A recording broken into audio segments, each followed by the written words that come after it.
सभी प्रेमियों को हरि ओम, राम राम। अभी गुरु जी कितना अच्छा बता रहे थे।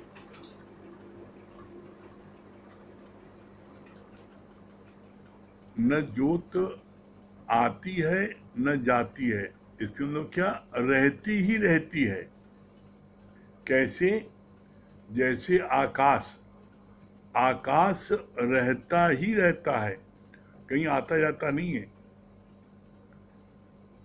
आकाश पहले भी था, आज भी है और आगे भी रहेगा। इसी तरीके से जो परमात्मा की ज्योति आपके अंदर समाई हुई है, वो ज्योति न आती न जाती है, वो रहती ही रहती है। कैसे? इसके लिए बहुत सुंदर बात गुरु बोली, ईश्वर अंश जीव अविनाशी। ईश्वर का अंश जो जीव है वो अविनाशी है, वो मरने वाला नहीं है। वो शक्ति हर एक के अंदर पहले से मौजूद है और उसी शक्ति की बदौलत वो व्यक्ति हंसता है, खेलता है, खाता है, कूदता है, दौड़ता है। और जैसे ही उस हस्ती से कनेक्शन कट हो जाता है, उसी समय वो व्यक्ति निर्जीव हो जाता है। इसीलिए बोला गया, इसका एक प्रमाण और दिया गया, मुर्दे में भी वो हस्ती है। कैसे है? बोला, हस्ती भांति प्रिय नाम रूप। बोला हस्ती भांति प्रिय ब्रह्म रूप है, नाम रूप नाश है और ब्रह्म का प्रकाश है। जो मुर्दे में भी बोला, ये तीन चीजें हस्ती भांति प्रिय मुर्दे में भी है। कैसे है? बोला हस्ती माने है, भास माने भास रहा है और प्रिय माने प्यारा है, तो ये मुर्दे में भी है। नाम और रूप ये जो है ये चेंज हो जाता है। तो बोला नाम रूप नाश है और ब्रह्म का प्रकाश है। तो उस ब्रह्म का प्रकाश जब तक आपके अंदर में रहता है, जब तक उस ब्रह्म से आपका कनेक्शन रहता है, और जैसे ही कनेक्शन कट होता है उसी क्षण वो जीव निर्जीव हो जाता है। तो ये लोग जो बोलते हैं, जब किसी का शरीर शांत हो जाता है तो बोलते हैं इसकी आत्मा को शांति मिली, एकदम गलत है। आत्मा न मरती है, न आती है, न जाती है। आत्मा तो है ही है, जैसे आकाश। इसीलिए कहते हैं अरे आत्मा तो मुर्दे में भी है। जो बोला गया ना, हस्ती भांति प्रिय, ये तीन ब्रह्म रूप है और ब्रह्म रूप मुर्दे में है। आप कहते हो ना हस्ती मन है, मुर्दा है, भास माने भास रहा है, दिखाई पड़ रहा है, और प्रिय माने प्यारा भी है। मुर्दा हो गया शरीर, लेकिन अगर मुर्दे के ऊपर कोई व्यक्ति अपना जूता रखे तो आप बर्दाश्त कर पाओगे? अगर तुम मर गया, अब क्यों इस बात की चिंता है? लेकिन ये तब भी प्यारा है, प्रिय है। तो इसलिए बोला कि मुर्दे में भी हस्ती भांति प्रिय है। तो जब हम गुरु के वचन सुनते हैं तब हमारे एक एक अज्ञानता के पर्द निकलते हैं। कैसे? जैसे गुरु जी कितनी अच्छी बात बोली, जैसे तुम आए थे शुद्ध स्वरूप परमात्मा, घर वालों का संग मिला तो आपके अंदर में क्या हुआ? सुन सुन करके जगत की बातें गई, अज्ञान गया। अब गुरु का संग मिला, गुरु का सानिध्य मिला, तो गुरु के वचन सुन सुन करके आपके अंदर जितना अज्ञान गया है वो अज्ञान निवृत्त हो जाएगा। इसीलिए कभी गुरु जी ने पूछा, भाई आप क्यों आए मेरे पास? तो शिष्य ने कहा ज्ञान लेने आए, तो कहा ज्ञान नहीं, ज्ञान लेने कोई नहीं आता, ये गलत है। अपने अज्ञान को दूर करने आए हैं। कैसे? अपना अज्ञान जो तुमने बचपन में परिवार से, जो तुमने अज्ञान तुमने रोज सुन सुन करके इकट्ठा किया, अब गुरु के शरण में आ गए, जब गुरु के वचन सुनोगे तो जितने अज्ञान की बातें तुमने सुनी है वो सब कैसे, जैसे तुमने लिखा है कॉपी में पेंसिल से और रबड़ से मिटा दिया, जब गुरु के वचन सुनोगे तो सारे अज्ञान के क्या है वो नष्ट हो जाएगा और ज्ञान गुरु का आ जाएगा। और जिस दिन आपको ज्ञान आ गया तब क्या होगा? ज्ञान भया तो कर्म ही नाश। जिस दिन आपको ज्ञान हो गया उस दिन आपके सारे कर्म नाश हो जाएंगी। ठीक है, चलिए हम लोगों का भगवत गीता चल रही है। भगवत गीता का हम लोगों का 17 अध्याय हो चुका है, 18वां अध्याय कल शुरू हुआ है। भगवत गीता में 18 अध्याय हैं। 18 अध्याय में अब 18वां अध्याय हो रहा है। तो गुरु जी का ये कहना है कि 18 डिब्बे ट्रेन में लगे हैं, तुमने 1 से लेके 17 डिब्बे तुम्हारे छूट गए, कोई बात नहीं, 18वें डिब्बे में आप पहुंच जाओगे, बैठ जाओगे तो गाड़ी बम्बई जाती है तो आप भी बम्बई पहुंच जाओगे, लेकिन ये डिब्बा अब चूकने ना पाए। इस डिब्बे में बैठ जाओ, मतलब क्या, मन मना भाव करके नित्य सत्संग सुनोगे तो 18वें अध्याय में सत्संग सुनते सुनते आप अपनी निष्ठा में आ जाओगे। हु आई एम, मैं कौन हूं, ये आपको पता लग जाएगा। और जब आपको ये पता लग जाएगा हु आई एम, मैं कौन हूं, मैं वो ब्रह्म हूं, मैं वो आत्मा हूं, तो फिर आप क्या है, आप अपनी मंजिल को प्राप्त कर लोगे। तो हम लोगों का कल 18वें अध्याय का 1 से लेके 6 श्लोक पढ़ा गया था। तो कल जो पढ़ा गया है उसकी 4 लाइन लास्ट की पढ़ते हैं, उसके आगे आज पढ़ते हैं। 4 लाइन लास्ट की क्या भगवान ने बोला? भगवान कृष्ण भगवान ने बताया कि कई पंडित जन काव्य कर्मों के त्याग को संन्यास कहते हैं। कई विचारवान पुरुष बोलते हैं कि कर्मों के फल का त्याग सच्चा त्याग है। यज्ञ, दान, तप ये सभी कर्म करने योग्य हैं। तप भी 3 प्रकार के पहले भी बताए हैं, मन, वाणी और शरीर का तप। कल यहाँ तक हुआ था, मन, वाणी और शरीर का तप कल यहाँ तक इसके बारे में बताया गया था। उसके आगे आज क्या बता रहे हैं भगवान? उसके आगे भगवान बता रहे हैं यज्ञ के लिए भी बोला है, ज्ञान यज्ञ सर्वश्रेष्ठ है। यज्ञ के लिए क्या बोला गया? यज्ञ बहुत प्रकार के हैं, यज्ञ बहुत प्रकार के हैं, लेकिन उस यज्ञों में भी ज्ञान यज्ञ सर्वश्रेष्ठ है। क्यों सर्वश्रेष्ठ मुंडा गया है इसको? क्योंकि जितने भी यज्ञ हैं उसमें कोई न कोई दोष है। आप यज्ञ करते हो, हवन करते हो, कितने कीड़े मकोड़े मर जाते हैं, कीटाणु मर जाते हैं। आप किसी प्रकार के यज्ञ करते हो तो उसमें आपको अहंकार भी आ जाता है और उसका उल्टा असर भी हो सकता है।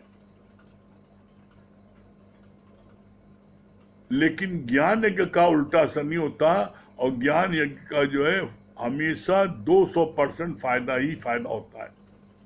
क्यों? क्योंकि ज्ञान यज्ञ को करने में आपका कोई कर्म नहीं बनता और कोई इसका उल्टा असर नहीं होता। क्यों? क्योंकि ज्ञान से अगले का विवेक जागृत हो जाता है, और जब विवेक जागृत हो जाता है तो जो भी कर्म करता है उसका दोषी वो होता है, आप नहीं होते। क्यों? क्योंकि ज्ञान के द्वारा ही विवेक जागृत होता है। यहाँ भगवान ने क्या बोला? यज्ञ के लिए भी बोला, यज्ञ ज्ञान यज्ञ सबसे श्रेष्ठ है। और दान है सात्विक दान। सात्विक दान किसको कहते हैं? जिस चीज की आवश्यकता हो वो देना। जिसको जिस चीज की आवश्यकता है उस चीज का दान करना, ये सात्विक दान है। एक व्यक्ति को भूख लगी तो संत ने हड़िया से कुछ कहा और 36 प्रकार के व्यंजन सामने आ गए। संत ने कहा, तुम्हें ये हांडी दूं या इसे बनाने की विद्या सिखाऊं? उस व्यक्ति ने कहा, यही हांडी दे दो। हांडी से फिर वो सबको खिलाता पिलाता। एक दिन पार्टी में वो खुशी से हांडी सिर पर रखकर नाचने लगा तो हांडी टूट गई, तो फिर वो कंगाल हो गया। ऐसे ही ज्ञान से भी हम स्वयं आत्मनिष्ठा नहीं करते तो बारोड ज्ञान तो कभी भी खत्म हो जाता है। गुरु बोलता है, ज्ञान अपने अंदर से प्रकट करो। कितनी अच्छी बात बोली यहाँ पर भगवान ने। क्या कहा? जब वो व्यक्ति आया और उसी का भूख लगी है तो संत ने क्या किया? हांडी से कुछ बोला और हांडी में से 36 प्रकार के भोजन आ गए। तो संत ने शिष्य से पूछा कि ये तुम्हें हांडी बनाना सिखा दें कि ये तुमको हांडी दे दे? तो आलसी था शिष्य, उसने कहा, आप हमें हांडी दे दो, हम कहाँ बनना सीखेंगे कितने दिन, हमें इसको दे दो। गुरु ने दे दिया तो उसने लोगों को खूब खिलाया पिलाया और एक दिन ज्यादा खुशी हुई तो हांडी सिर्फ रख के नाचने लगा, टूट गई, तो फिर वो कंगाल हो गया। तो इसका सिद्धांत क्या बोला भगवान ने? इसी तरीके से गुरु अपनी मसाल लेकर के जला के चलता है और ये बात बार बार कहता है कि अपने शिष्यों से कि तुम लोग भी अपनी मसाल जला लो। अब अंधेरे में गुरु की मसाल के सहारे सब चल रहे हैं। गुरु इस बात को बोला है, सब लोग अपनी अपनी मसाल जला लो। अरे गुरु जी, आपकी मसाल जल रही है, क्या जरूरत हमें अपनी मसाल जलाने की? तो गुरु ने क्या किया? अपनी मसाल बुझा दी। जब बुझा दी तो सारे लोग अंधेरे में परेशान होने लगे।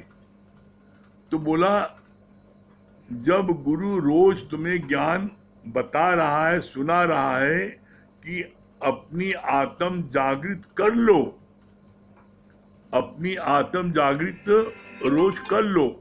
जब आप अपनी आत्म जागृत नहीं करते गुरु के ज्ञान लेकर के, तो क्या करे गुरु, क्या करे हरि? तो क्या होता है? अरे भाई, जिसने भी, चाहे गुरु हो, चाहे राम हो, चाहे कृष्ण हो, चाहे गुरु नानक कृष्ण कबीर, कोई जिसने भी शरीर धारण किया है वो शरीर तो एक दिन उसका जानी है। तो अगर तुमने अपनी मसाल जला ली तो तुमको अंधेरे में नहीं रहना पड़ेगा। तो इसके लिए गुरु जी ने बहुत अच्छी बात बोली, कहा कि बारोड ज्ञान एक होता है। बारोड ज्ञान, बारोड ज्ञान मतलब क्या होता है? कोई चीज बाहर से अंदर ले जाना। जैसे आपके घर में नगर निगम का पानी आ रहा है, आपने मोटर से चला करके नगर निगम का पानी अपनी टंकी में भर लिया, यह है बारोड ज्ञान। बाहर से जल लिया, टंकी भर लिया, तो वो टंकी के जल कभी भी समाप्त हो सकता है।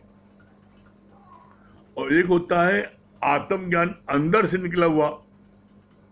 जैसे आपने अपने घर में बोरिंग करा ली या कुआं खुदवा लिया, तो कुएं का पानी जितना निकालो उतना मीठा आता है। कुएं पानी खत्म नहीं होता।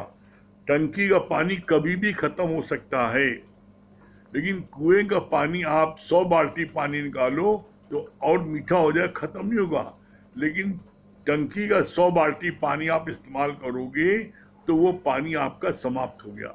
तो इसी तरीके से जो लोग बारोड ज्ञान, बाहर से ज्ञान लेते हैं, उनका ज्ञान कहीं पर कभी भी खत्म हो सकता है।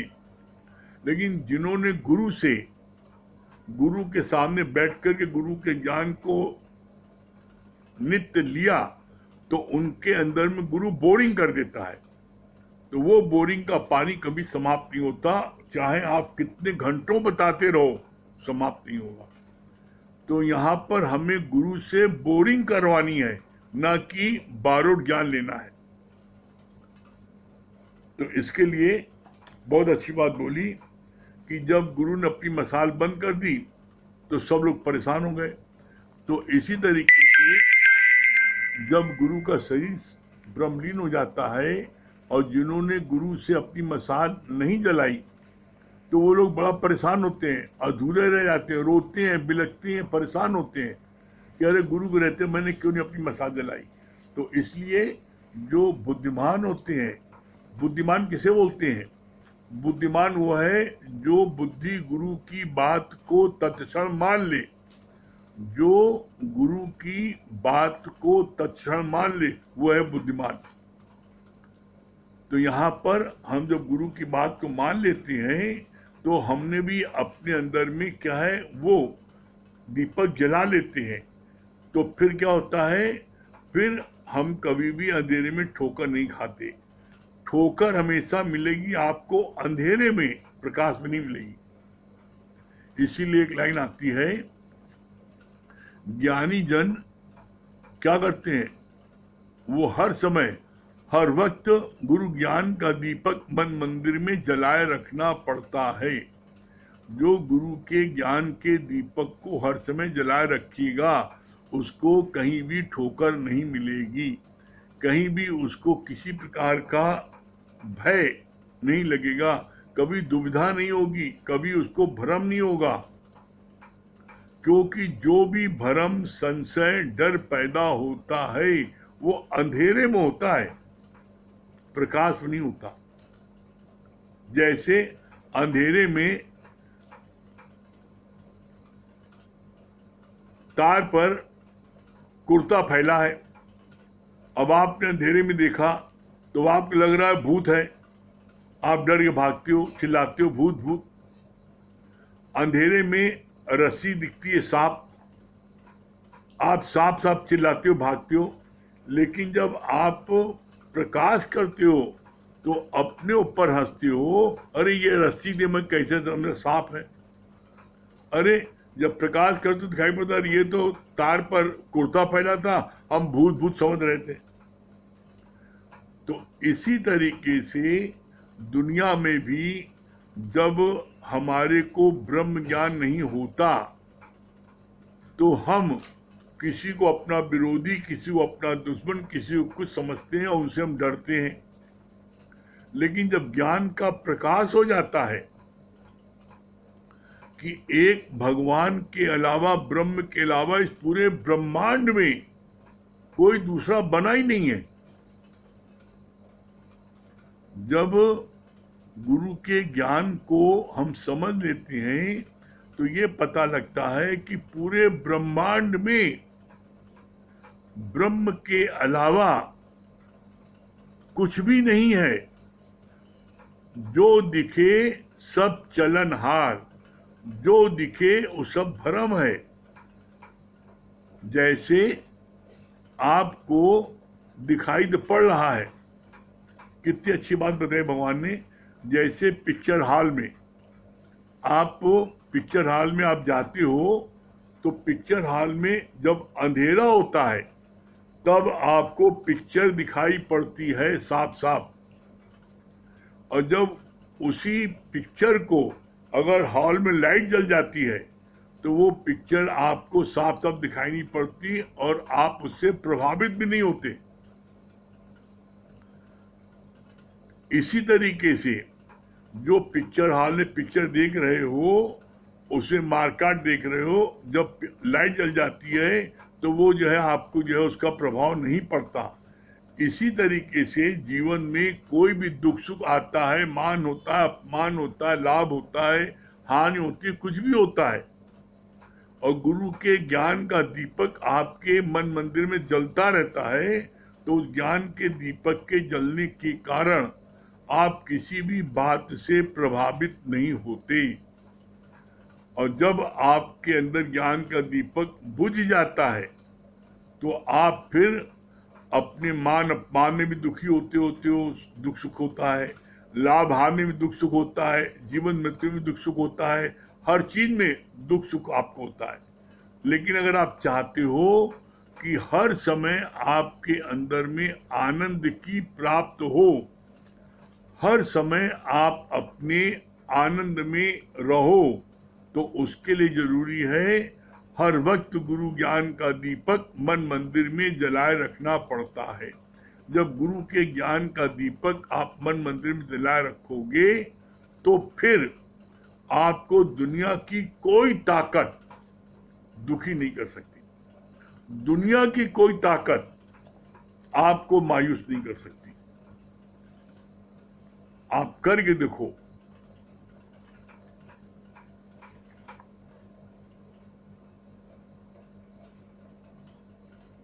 फिर आगे इसमें बोला भगवान ने आगे क्या बोला? ज्ञान से गुरु तुम्हें शक्ति देता है और तुम उस शक्ति का दुरुपयोग करते हैं। जब उस शक्ति से तुम घर के काम काज करते हैं, पर उस शक्ति का सदुपयोग करो। हर दिन में ज्ञान ज्योति जलाकर दिन रात इस ज्ञान यज्ञ में तत्पर रहो। सबको जाकर ज्ञान यज्ञ का दान दो।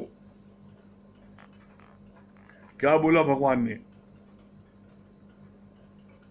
गुरु ने आपको ज्ञान दे दिया, ज्ञान ज्योति जला दी, और उसके बाद में ज्ञान प्राप्त करने के बाद, गुरु का ज्ञान मिलने के बाद, और आप घर में बैठे रहे और परिवार में ही बैठे रहे और परिवार में ही आप अपना समय पूरा खर्च करते रहे, तो आपको जो ज्ञान मिला है इसका आपने दुरुपयोग किया, इसका आपने सदुपयोग नहीं किया। इसका सदुपयोग क्या है? जब गुरु के ज्ञान आपको मिल जाता है तो आप उस ज्ञान को जब निष्काम भाव से, बिना स्वार्थ के, बिना अहंकार के जब आप सर्व में बांटते हो, तो वो है सच्चा निष्काम, वो है आपके ज्ञान का सच्चा सदुपयोग। सदुपयोग तब होता है जब आप ज्ञान को जा करके निष्काम भाव से बांटो। अपने परिवार में ज्ञान को जो है ना दिन भर कहते सुनाते आपस में करते रहोगे, ये ज्ञान का दुरुपयोग है। फिर बोला, निष्कामी के पास निष्काम कर्म आता है, बाकी सकामी को तो दिन व दिन गृहस्थ में फंसते ही जाते हैं। कितनी सुंदर बात गुरु ने क्लियर किया। बोला जैसे आप की कोई दुकान है, आपकी टेलर की दुकान है, तो कपड़ा सिलाने के लिए जिसको आना है वो आपको आएगा। किसी की जो है अगर देसी घी की दुकान है तो जिसको देसी घी लेना वो देसी की दुकान जाएगा। जिस चीज की आप दुकान खोल के बैठे हो वो चीज लोग लेने आप पास आएंगे। तो आपके पास में लोग ज्ञान लेने तब आएंगे जब आप ज्ञान की दुकान खोल के बैठो। और जब आप मैं मेरे में ही दिन भर फंसे रहोगे, मैं मेरे में ही दिन भर रहोगे, तो फिर क्या है? फिर आप बस कौन लेने आएगा ज्ञान को? आप दिन भर व्यापार की बात करो, मैं मेरे की बात करो। इसीलिए गुरु जी ने बोला है 4 चीजें होती हैं, धर्म अर्थ काम मोक्ष। दुनिया में गुरु के अलावा कोई व्यक्ति आपसे धर्म और मोक्ष कोई बात करता है? सिर्फ एक गुरु आपसे बात करता है धर्म क्या है, मोक्ष क्या है। और दुनिया में आप कहीं चले जाओ, हर कोई आपसे क्या है, क्या बोलेगा? काम की बात बोलेगा या अर्थ की बात बोलेगा? अर्थ की बात क्या? कितनी आमदनी है, कितनी तनख्वाह है, कितनी मकान है, कितनी दुकान है, कितना एफडी है, आपसे या तो धन की बात करेगा, और जब धन की सारी इंक्वायरी कर लेगा तो फिर आ जाएगा काम पर। शादी विवाह किया, लड़के बच्चे हैं, और आपने कह दिया हाँ 3 लड़कियां हैं, तो उस समय आप देखो कैसी लंबी गहरी सांस लेता है, और लंबी गहरी सांस लेकर कहा कि तुम 3 लड़कियां, तुम्हारा क्या हाल होगा। 3 लड़कियां मतलब एक लड़की में कम से कम 10 लाख, 30 लाख कहाँ से लाओगे, और जाओ सत्संग, अब आपको खूब ताना बाना सुनाएगा। तो यहाँ पर जो 4 चीजें हैं, धर्म, अर्थ, काम, मोक्ष, तो काम की बात और अर्थ की बात दुनिया वाले सब लोग करते हैं। धर्म की और मोक्ष की बात सिर्फ एक सद्गुरु करता है, बाकी दुनिया में कोई नहीं करता। क्या बोला गुरु पूछते हैं आप पर, बताओ धर्म क्या है। तो लोग जो है, लोग जिन्होंने सत्संग नहीं सुना है तो वो लोग क्या बोलते हैं, धर्म क्या, अरे हिंदू धर्म है, मुसलमान धर्म है, क्रिश्चियन धर्म है, ईसाई धर्म है, फलान धर्म, सब धर्म बोलते हैं, ये धर्म है। ये धर्म नहीं है।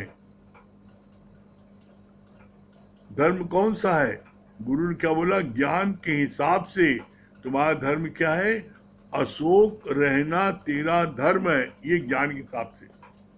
और दुनिया के हिसाब से हिंदू, मुसलमान, सिख, ईसाई, ये धर्म है।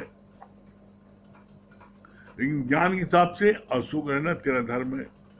और फिर क्या बोला, धर्म, अर्थ, मोक्ष। मोक्ष क्या है, तो लोग, जो लोग सत्संग नहीं आते वो यही बताते हैं मोक्ष क्या है, मरने के बाद में भगवान के पास जाएंगे, यही मोक्ष है।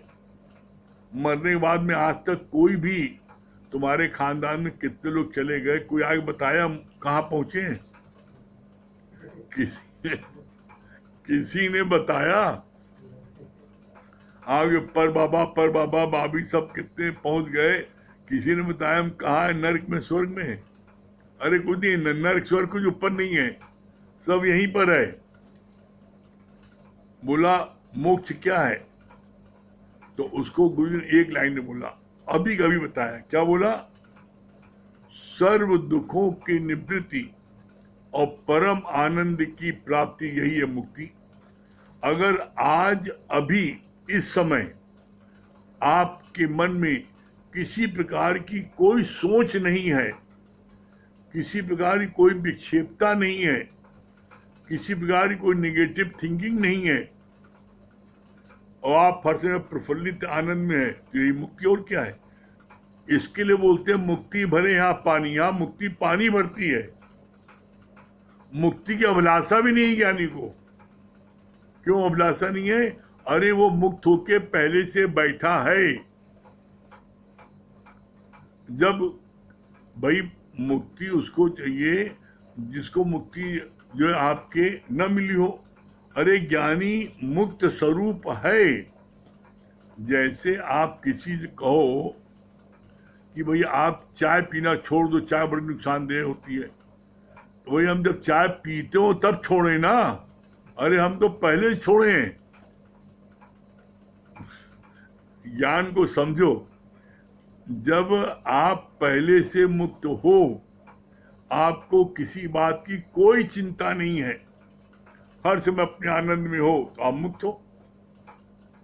तो ज्ञान को जब समझोगे तो आपको बड़ा आनंद मिलेगा। इसलिए कहते हैं उपासन, गुरु के सम्मुख बैठ करके ज्ञान सुनने में आनंद की प्राप्त होती है। फिर आगे क्या बोला भगवान ने,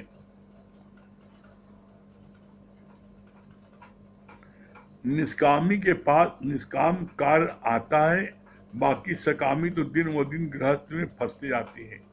जो निष्कामी होता है उसके पास भी निष्काम कार्य आता है।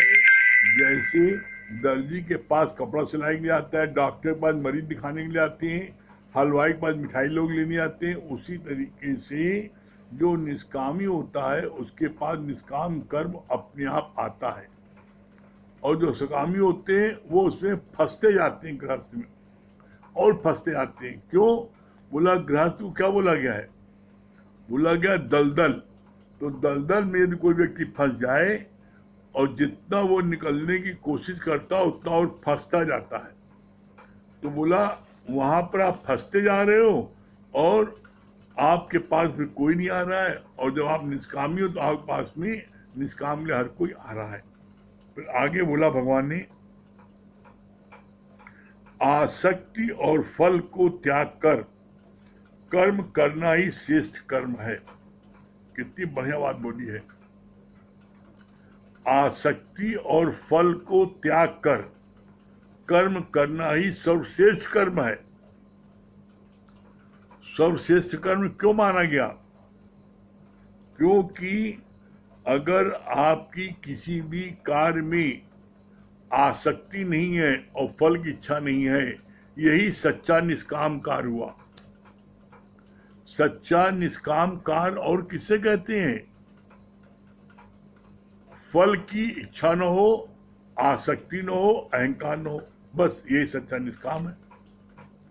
फिर बोला भगवान ने, जिस कर्म में तेरी आसक्ति है वो कर्म तो तुमसे सहज होते हैं, बाकी निरासक्त भाव से कर्म ज्ञानी से ही होते हैं। कितनी सुंदर बात बताई है। जिस चीज में आपकी आसक्ति होती है वो कर्म तो आप भाग भाग के करते हो। जैसे मान लो आपकी आसक्ति सफाई में है तो आप भाग भाग कर कोई सफाई का काम करोगे। आपकी आसक्ति खाने पीने में है तो आप भाग भाग कर वही खाने पीने की बात हमेशा करोगे। तो बोला इसी आसक्ति को जो है, जब आप इस आसक्ति में ये कोई आपसे कहेगा नहीं, लेकिन जिस चीज में आपकी आसक्ति होगी उस कर्म को आप स्वतः करोगे, और जिस कर्म में आपकी आसक्ति नहीं होगी उस कर्म को आप नहीं करोगे। क्या बोले यहाँ पर? जिस कर्म में तेरी आसक्ति है वो कर्म तो तुमसे सहज होते रहते हैं, बाकी निरासक्त भाव से कर्म ज्ञानी से ही होते हैं। निरासक्त भाव से मतलब जिसमें कोई फल की इच्छा न हो। फल की इच्छा न हो वो कर्म सिर्फ ज्ञानी ही करता है, अज्ञानी नहीं कर सकता। फिर बोला, मेरे वालों से तेरे अंदर की तारें जुड़ी होती हैं, मरते समय तेरे सामने अपने संबंधी नहीं होने चाहिए, नहीं तो तेरा मन उनमें जा सकता है। इसीलिए बोलते हैं मौत भली परदेश की जहां गीत न हो मीत हो कोई। मौत भली परदेश की जहां मीत न कोई। कितनी सुंदर बात बोली भगवान ने। क्या कहा? मरते समय अगर संबंधी सामने होंगे और तुम्हारी आसक्ति उधर है तो तुम्हारा ध्यान ऑटोमेटिक उधर जाएगा। तो इसका परिणाम क्या होगा? अगर आपकी पुत्र में आसक्ति है और अंत बेले में आपने पुत्र का सुमरन किया तो क्या बोला है गुरु नानक सामने, अंत काल जो पुत्र सुमरे ऐसी चिंता में जो मरे तो सुअर योनि बलबल उतरे। इसीलिए बोला मौत जो है परदेश में हो जहाँ कोई मीत न हो तो ज्यादा अच्छा है। क्यों? जब परदेश में कोई रिश्तेदार नहीं है तो तुम्हारा ध्यान नहीं जाएगा वहां पर, और सहज में तुमको जो है क्या है, तुमको मुक्ति मिलेगी, क्योंकि तुम्हारा ध्यान सिर्फ गुरु में जाएगा। आगे बोला, सलाह दो कि उसे हंसाओ। चार्ली चैपलिन का बेटा सख्त बीमार पड़ा। डॉक्टर ने सलाह दी कि उसे हंसाओ, खुश रखो। इस कार्य के लिए चैपलिन ने अपने दूसरे दोस्त को नियुक्त किया। बोला, इतने समय में तो मैं तो कितने लोगों को हंसा सकता हूँ। मेरा जीवन है सर्व के हित के लिए, ये काम मेरे बेटे को हंसाने का तो कोई भी कर सकता है, ये है सच्चा निष्काम। चार्ली चैपलिन का बेटा बहुत बीमार हो गया, तो डॉक्टरों ने कहा कि इसको जो है को खुश रखो, इसको हंसाओ। तो चार्ली चैपलिन जो है उसके में ऐसी कला थी कि वो जो है रोते हंसा देता था और हजारों लोगों को हंसाता था। तो जब उसके बेटे के लिए बोला गया तो उसने अपने दोस्त से कहा, ये काम तो तुम ही कर सकते हो, अकेले मेरे बेटे को हंसाना है और मैं उसको अकेले हंसाऊं और उसकी जगह हजारों लोगों को मैं उतने समय हंसा लूं, तो वो अच्छा है कि ये तो मेरा जीवन तो सर्वहित के लिए है ना। मेरा जीवन मैं मेरे के लिए नहीं है, मैं मेरे के लिए जो जिए तो क्या जिए। इसलिए गुरुजी ने बोला, मरना उसका भला है जो जीता है मैं मेरे के लिए, और जीना उसका भला है जो जीता है सर्व के लिए। तो देखो तुम सर्व के लिए जीते हो कि मैं मेरे के लिए जीते हो। और एक बात बड़ी यहाँ पर सत्य है,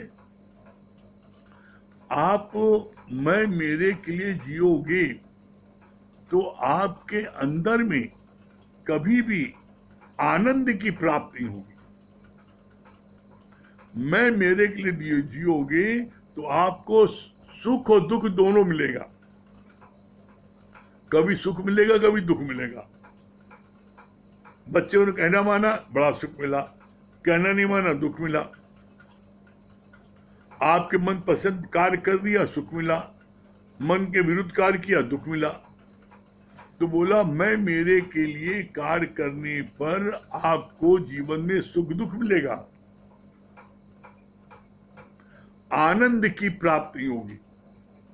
लेकिन जब आप सर्व को हंसाओगे, जैसे जैसे बोला ना चार्ली चैपलिन ने कि मेरा जीवन सर्व के हित के लिए हुआ है, और जब वो सबको हंसाएगा तो उसको सच्चा आनंद मिलेगा।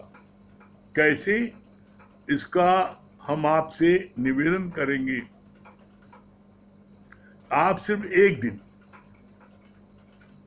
अकेले भोजन खाओ, अकेले चुपचाप बंद करके कमरे में अकेले खाओ और किसी को दिखाओ नहीं, कोई खाए भी नहीं, आप अकेले खाओ। और एक दिन आप 10 प्रेमियों को बुलाकर खिलाओ पिलाओ और आप भी खाओ, देखो किस दिन आपको आनंद आता है। जिस दिन आप 10 प्रेमियों को बुला के खिलाओगे पिलाओगे और खुद खाओगे तो उस दिन आपको आनंद की प्राप्त होगी। और जिस दिन स्वतः अकेले खाओगे तो आपको सुख मिलेगा, आनंद नहीं मिलेगा। और जो सुख देता है वो दुख भी देता है। दोनों से दूर रहो, किस में रहो, आनंद में रहो।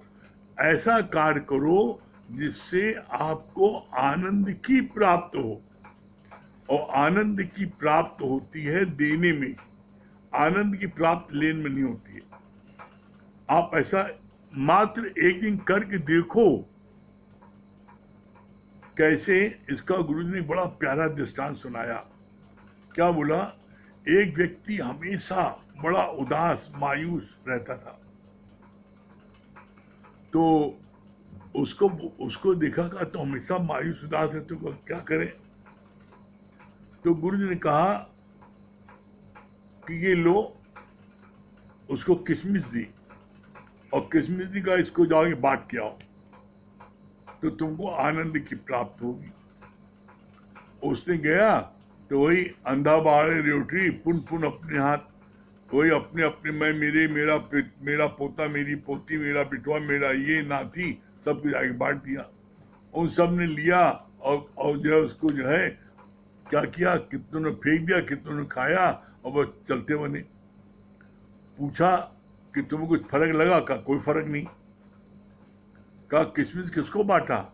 अरे कहा वही अपने पोते दिया, पोती दिया, नाती ने उसको दे दिया।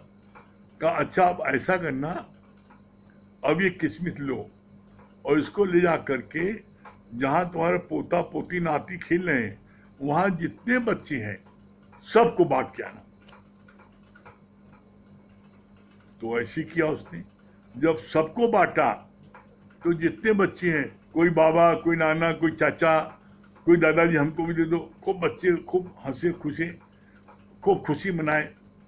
और जब उनको बांट के आया तो उसको बड़ा आनंद प्राप्त हुआ। तब गुरु जी ने पूछा, बताओ आज कैसा लगा? कहा, गुरु जी आज तो बड़ा आनंद आया।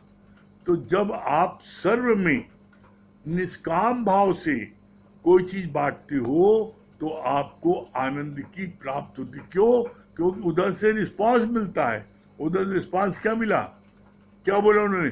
अरे बाबा हमको दे दो, अरे चाचा हमको दे दो, अरे नाना हमको दे दो, कोई पल्ला पद, बड़ा अच्छा लगा हमको, बड़ी बढ़िया किस्मिस है, खूब उनको प्यार किया। तो जो उनका निस्वार्थ प्यार उनका भी हुआ, उससे आपको आनंद की प्राप्त हुई। मतलब कहने का सिर्फ मतलब यह है, जो बाटन वाले को लगे मेहंदी का रंग, जीवन में जो कुछ भी परमात्मा ने आपको दे रखा है, अगर आपका शरीर स्वस्थ है, आप शरीर से संगत की सेवा करो। आपका परमात्मा ने धन दे रखा है तो धन से सेवा करो। तन भी नहीं है, धन भी नहीं है, तो मन से सेवा करो।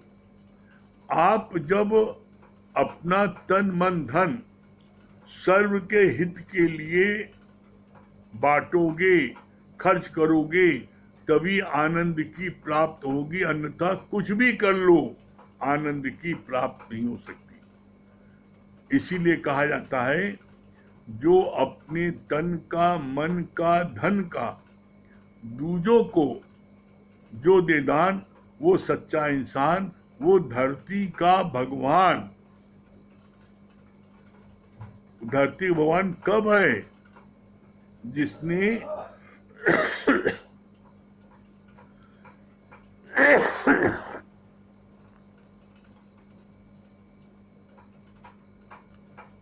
जिसने अपने तन का, मन का, धन का सर्व को बांटा। मैं मेरे में नहीं अकेले,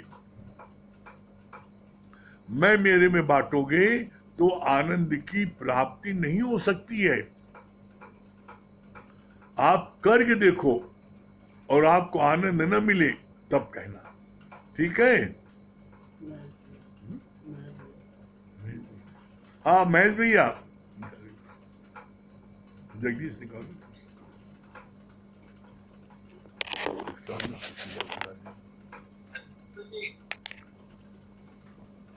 हाँ क्या बोल रहे महेश भैया?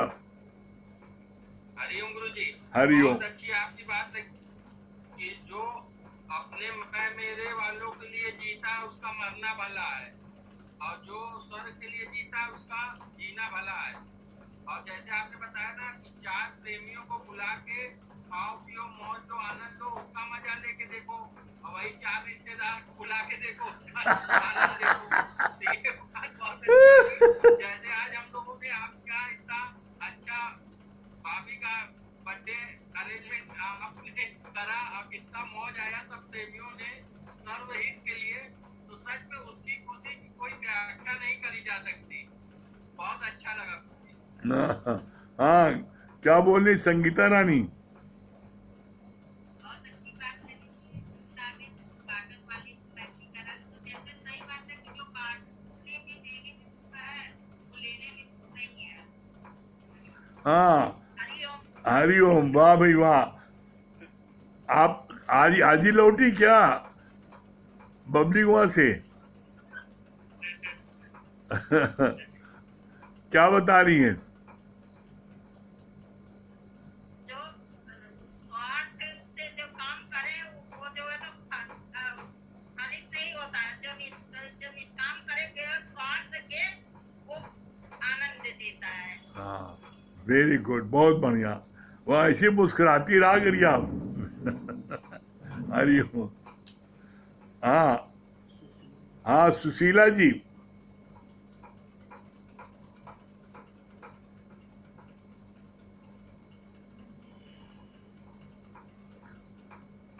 सुशीला जी, हरिओम। हरिओम। हाँ अरे वाह, आज तो दोनों गेरुआ पहने हैं। आज तो दोनों योगी जी लग रहे हैं। हाँ, क्या बता रही सुशीला जी? बहुत अच्छा बताएंगे। जिसकी वासना जहाँ रहता अंत समय, उसकी जन्म वैसा ही होते हैं। दूसरी बात बहुत अच्छा लगा कि अकेले जो कमरा में बंद करके खाना खाते उनको भी अनुभव करे, और जो 10 प्रेमी का साथ खाते हैं उनका भी अनुभव करे। तो मतलब सच बात है, मतलब अकेले खाने में मतलब वो आनंद, मतलब आनंद नहीं मिल सकता है। सुकून तो मतलब वो खा तो सकता है, लेकिन वो खुशी जो आनंद मिलता है सात प्रेमी 10 प्रेमी के साथ, जो सब प्रेमी के, वो सुकून वो आनंद नहीं मिल सकता है। हाँ, चलिए भजन सुनाइए। देंगे। चलिए भजन सुनाइए। पूरन गुरु सच्चा गुरु पाके दिल निहाल है, जादू में मिसाल सतगुरु तो बेमिसाल है। पूरन गुरु सच्चा गुरु पाके दिल निहाल है, जादू में मिसाल सतगुरु तो बेमिसाल। तू नानक मसीहा अवतारों का अवतार है, तू नानक मसीहा अवतारों का अवतार है, जादू में मिसाल सतगुरु तो भी मिसाल है। पूरन गुरु सच्चा गुरु पाके दिल निहाल है, जादू में मिसाल सतगुरु तो बेमिसाल। सोना गुरु ने अंधेरे गुफाओं से निकाल कर, गुरु ने अंधेरे गुफाओं से निकाल कर, आत्म ज्योति जलाई धर्म को निकाल कर, आत्म ज्योति जलाई धर्म को निकाल कर। पूरन गुरु सच्चा गुरु पाके दिल निहाल है, जादू में मिसाल सतगुरु तो बेमिसाल है। पूरन गुरु सच्चा गुरु पाके दिल निहाल है, जादू में मिसाल सतगुरु तो बेमिसाल है।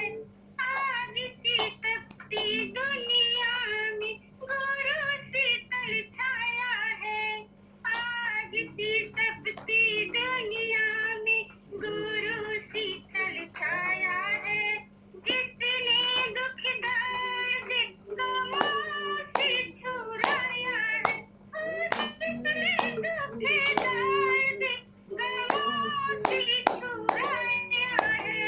पूरन गुरु सच्चा गुरु पाके दिल निहाल है, जादू में मिसाल सतगुरु तो बेमिसाल है। पूरन गुरु सच्चा गुरु पाके दिल निहाल है, जादू में मिसाल सतगुरु तो बेमिसाल है। घटती और बढ़ती है चंदा की कलाई, घटती और बढ़ती है चंदा की कलाई। मेरा गुरु पूरन पूरनता में टिकाई, मेरा गुरु पूरन पूरनता में टिकाई। पूरन गुरु सच्चा गुरु पाके दिल निहाल है, जादू में मिसाल सतगुरु तो बेमिसाल है। पूरन गुरु सच्चा गुरु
का कागज समुंदर की सियाही, वृक्षों की कलम से भी मनमाल खिल न जाए। धरती का कागज समुंदर की सियाही, वृक्षों की कलम से भी मनमाल खिल न जाए। वृक्षों की कलम से भी मनमाल खिल न जाए। पूरन गुरु सच्चा गुरु पाके दिल निहाल है। जादू में मिसाल सतगुरु तू तो बेमिसाल है। पूरन गुरु सच्चा गुरु पाके दिल निहाल है। जादू में मिसाल सतगुरु तू तो बेमिसाल है। तू तो बेमिसाल है। हाँ बहुत बढ़िया। हाँ संजय भैया क्या बता रहे हैं? हरिओम गुरु जी। हरिओम क्या बता रहे बहुत हैं? अच्छी लगी। गुरु का दीपक मन मंदिर में हमेशा जला के रखें। भगवान को भी ताकत नहीं है कि आपको दुखी सुखी कर दें। जो ये बात बहुत अच्छी लगी। बाकी हमको तो वो भजन की लाइन बहुत याद आती है कि सुनाइए, दुनिया में क्या थी औकात। कौन सी भजन है? सुनाई कौन सी भजन की लाइन? इसमें है नहीं, हमको उतना याद नहीं आता, लेकिन कोई लाइन हाँ, हमको कौन? तो याद आता है कि वो दुनिया में क्या थी औकात मेरी, तुम्ही ने तो जीने के काबिल किया है। वरना वाकई में हम लोग आज फील करते हैं कि हम लोग बिल्कुल जीरो थे, आपने जीरो से हीरो बना दिया। बहुत अच्छा लगता है। आज आप दोनों हीरो लग भी रहे हैं।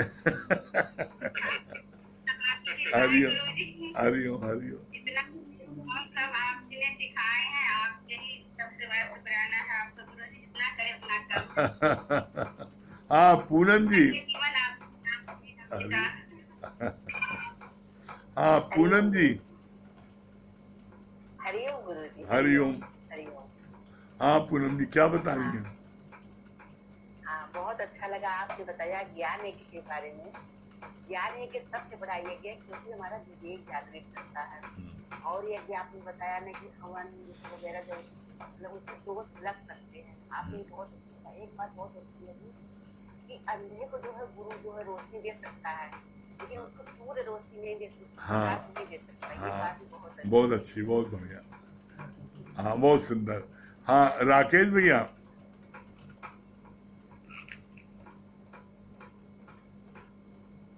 हाँ भैया। हाँ राकेश भैया हरिओम।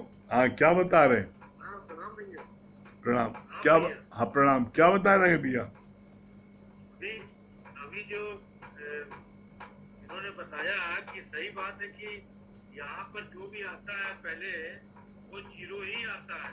हाँ सचमुच जो है वो गुरु जो है आप जैसे सब उसको हीरो बना देते हैं। जितने लोग में आए हैं सही बात है। हम लोग सब यहाँ पर कुछ नहीं आता था, ना कोई भजन गाने आता था, ना कोई कुछ बोलने आता था, पर ऐसा जो है गुरु जी ने आपने सबने जो है ऐसा सबको बढ़ाया, ऐसा सबको पुरस्कारा, ऐसे सबको जो है ऊपर किया कि सब ने जो है सबके अंदर गुणों को जो है बाहर प्रकट किया। सब गुरु की बदौलत है, आपकी मेहनत बदौलत है। सब जो भी कुछ आज है सही बात है, गुरु का तहे दिल से जो है आपका सबका शुक्राना निकलता है कि ये क्या क्या कौन सा हम लोग का परिवार है, कौन सा ऐसा रिश्ता है जन्मों का जो इतना प्रेम प्यार और मतलब कहीं नहीं मिल सकता। इसमें कोई दो राय नहीं। ये वन साइडेड लव, ये इतना प्यार जो है वो कहीं नहीं मिल सकता जितना सही बात इस सत्संग में मिला है और मिलता है और मिलता रहेगा।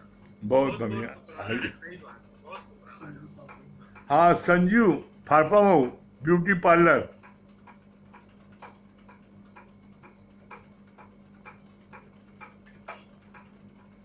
हाँ संजू जी क्या बता रही हैं? आपकी आवाज नहीं आ रही है।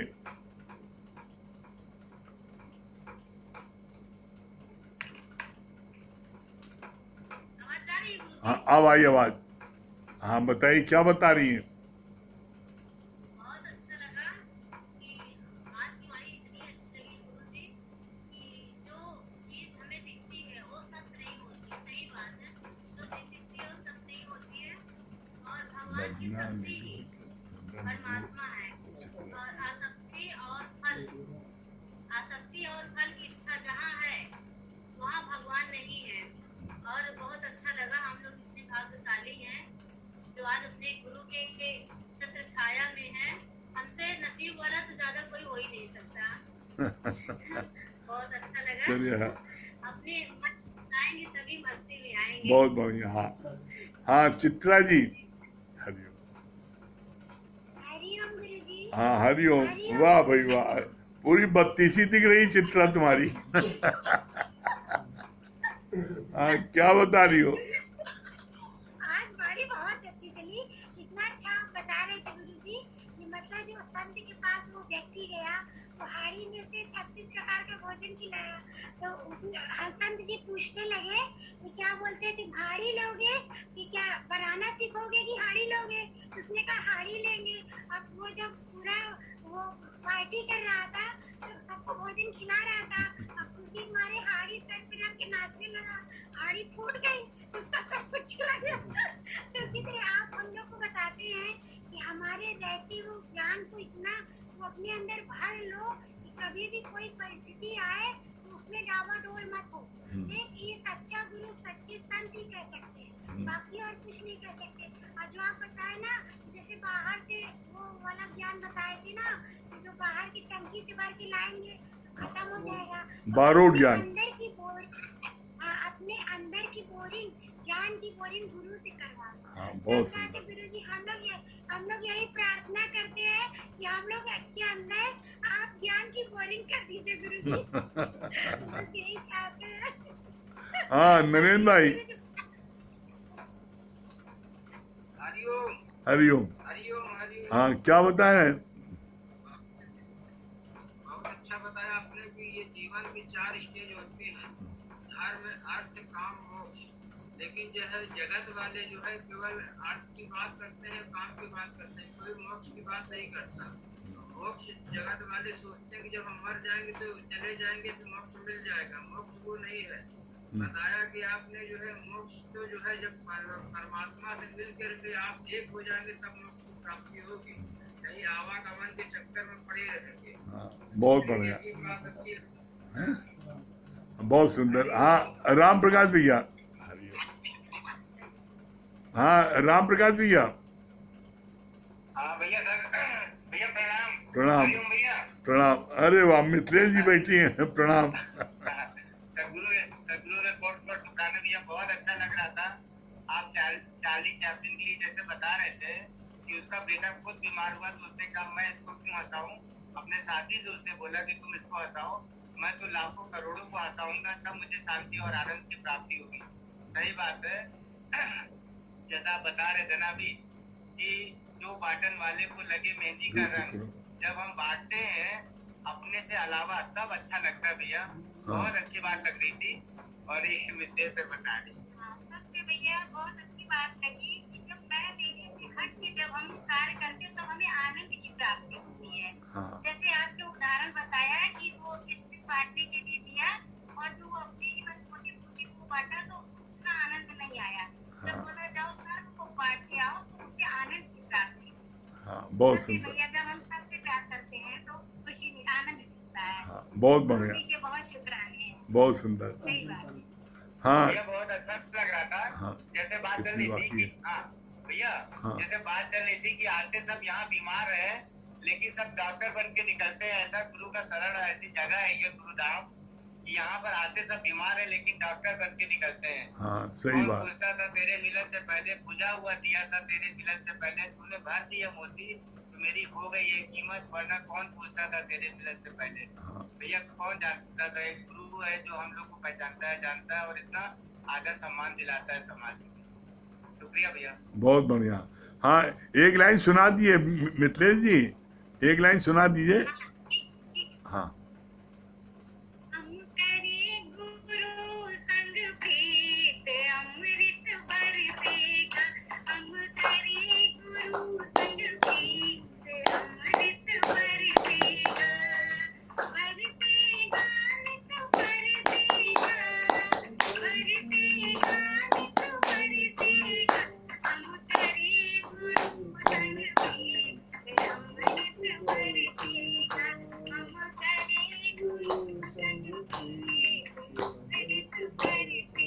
बहुत बढ़िया, बहुत बढ़िया। चलिए मिथिलेश जी, बहुत बढ़िया। आपका लास्ट में जो है ना चमचम मिल जाती है खाने को, बहुत बढ़िया भजन रहता है। चलिए ओम को जाप कर लें 3 बार, ठीक है।